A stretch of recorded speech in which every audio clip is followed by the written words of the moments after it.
Le Flash Info.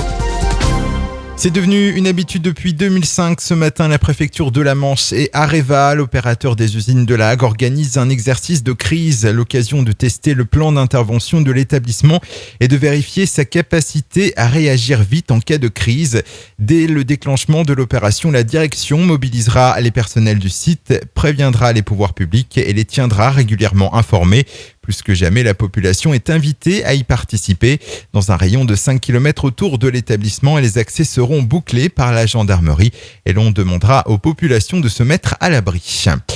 Comme chaque année, ils seront présents dans les rues le 1er mai. Les syndicats CGT, FO, FSU et Solidaires Sud lancent un appel à manifester jeudi matin dans 5 villes du département: Avranches, Cherbourg, Coutances, Granville et Saint-Lô. Pour chaque lieu, le rendez-vous est donné à 10h30 place de la mairie. Dans le viseur des syndicats, le pacte de responsabilité présenté par le gouvernement. Vendredi après-midi, une petite fille de 16 mois a été renversée par une voiture à Flamanville après avoir échappé à la vigilance de ses parents.